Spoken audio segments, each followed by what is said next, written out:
Hello, of Akwa Ibom State, Nigeria. Let's take a look at the headlines. Federal government to collect VAT from market traders, others. Governor Moino tours US SCO summit chaired by Indian Prime Minister Modi. We will bring you details of these stories and more in a moment.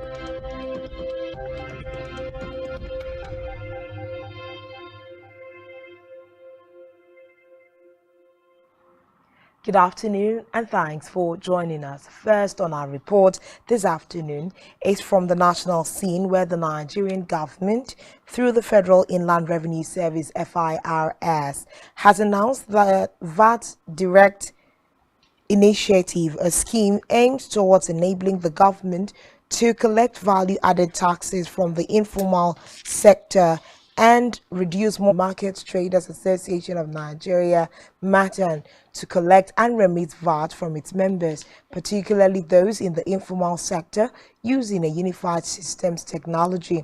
According to the FIRS, the scheme will help tackle multiple taxations in the marketplace through partnerships with security agencies to curb the activities of touts and self-imposed tax collectors. Away from that, the Chinese ambassador Tinubu-led federal government to ensure the development of the country.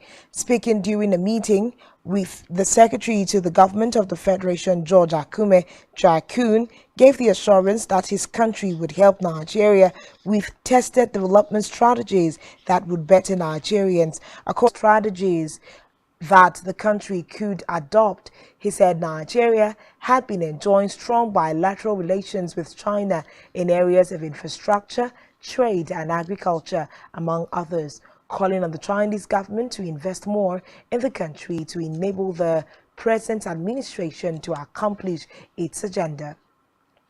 On judicial matters, the Commission on the February 25 presidential election, the EU report was tendered at the tribunal by the People's Democratic Party and its candidate Atiku Abubakar, who were challenging the outcome of the poll, in which President Bola Tinubu of the All Progressives Congress was declared winner by the independents. Now was below expectations.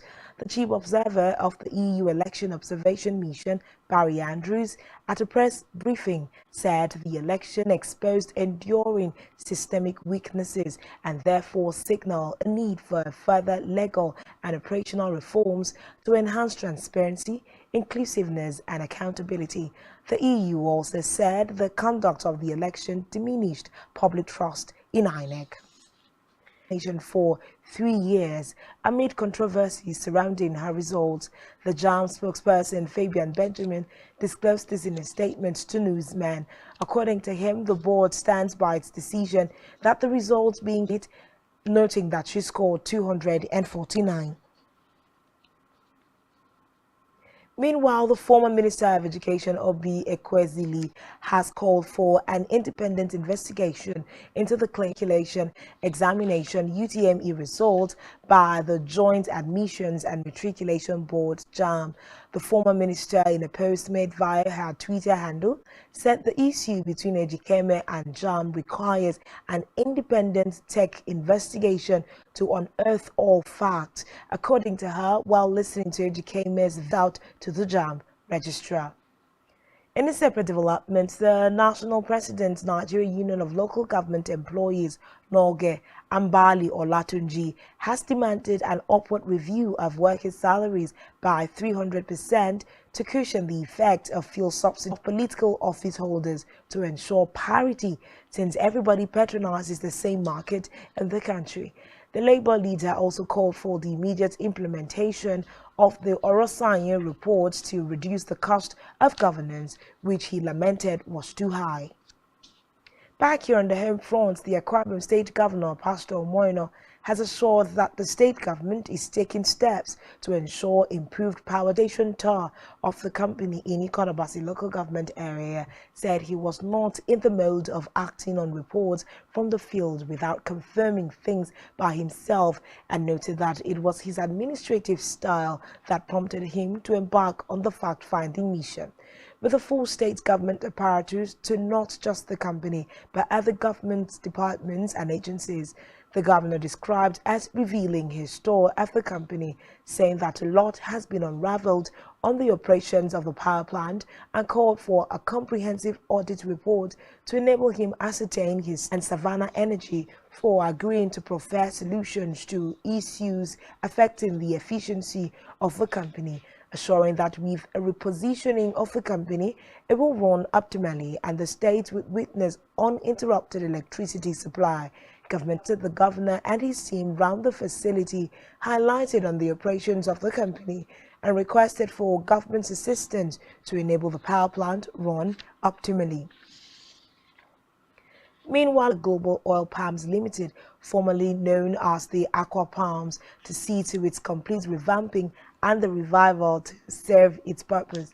Speaking during an inspection of the facility in the government to benefit from the Central Bank of Nigeria's CBN Oil Palm Development Initiative, the governor, who knows youth, also announced government's readiness to open up the road leading to the plantation and will ensure that it is stressed. The chairman of the selected local government areas where the plantation is situated applauded the governor for his determination to ensure that the farm is brought back to life is created for them.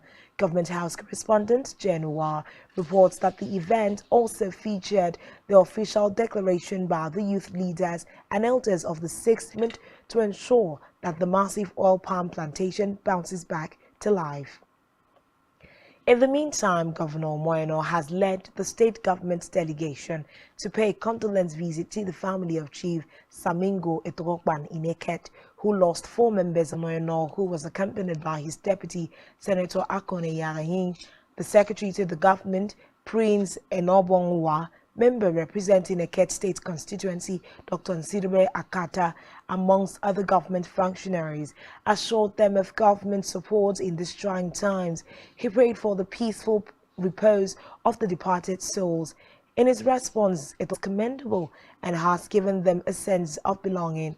The governor, who had earlier sent a condolence message to the church and families of the deceased, promised to visit the affected church. President Marcus Saul's announcement that he will not be a candidate in the 2024 presidential election, saying it resulted from pressure. Mansonko said it was no surprise, noting that the pressure was such that he had no choice but to respect the constitution, where he himself cited several times. Was because of the mobilization of Senegalese Democrats locally and in the diaspora. Still in Africa, saying that he is in good health. The allegation comes amid conflicting concerns after the Zulu traditional Prime Minister Mokasutu Buthelezi said over the weekend that he was in the hospital following the sudden death of one of his senior advisors, also of suspected poisoning. But the king's official spokesman denied it and said the king was in perfect health. I was very upset. There was a lot of discomfort, which secluded. And it just came at a time where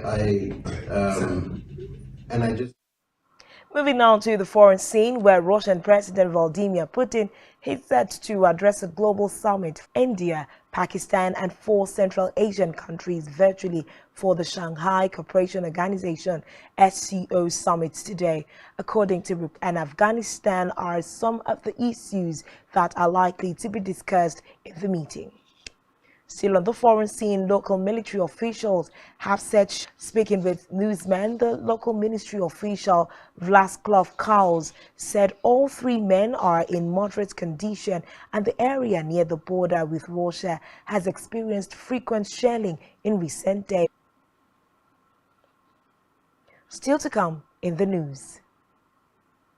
Portuguese winger Jota joins Al Ittihad in Saudi Arabia. Stay tuned for details after this time. How?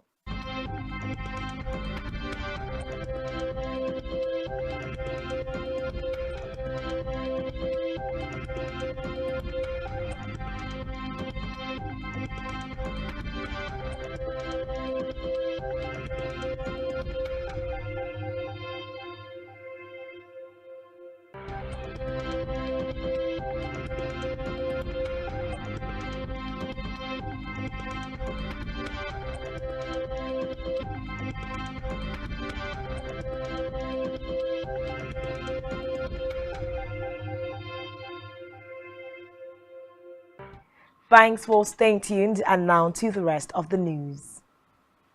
On our business news, the Central Bank of Nigeria POS. This is reportedly following increases in POS charges across Lagos, Ogun, and Edo states. This was disclosed to newsmen by the National Public Relations Officer. Association of Mobile in Lagos's footsteps and increased transaction charges. On Friday, June 30, the pro-Amban Lagos chapter, Stephen Adioye, declared that the association has come up with Elegbede told newsmen that POS agents are adjusting their prices to reflect the country's current economic realities. Still in pace filling stations nationwide to charge electric vehicles as part of moves to reduce carbon emission. It also said the company would be investing in electric vehicles to meet local demand, as the NNPCL was currently discussing. Chuku Odo disclosed this in NNPCL's latest quarterly publication. Commenting on the plans of the oil firm in renewables and electric vehicles, Odo further stated that the firm was looking at embarking on solar projects to supply power to the market. We move now to health, where the Federal Capital Territory FCT administration has announced the outbreak of diphtheria infection in some parts of Abuja. Dr. Abdurrahman said that the disease had already killed a 4-year-old. He recalled that the outbreak of the disease had earlier been confirmed in Lagos, Kano, and Ondo states in January, noting that it triggered a national response by the National Center for Disease. The director tasked residents to the relevant authorities. Still in health, the World Health Organization WHO and the United Nations Children's Fund in a new report stated that good nutrition, health safety, security led to their full potential. The report highlighted the need to step up investment in essential areas for interventions in a child's first years of life, especially at WHO.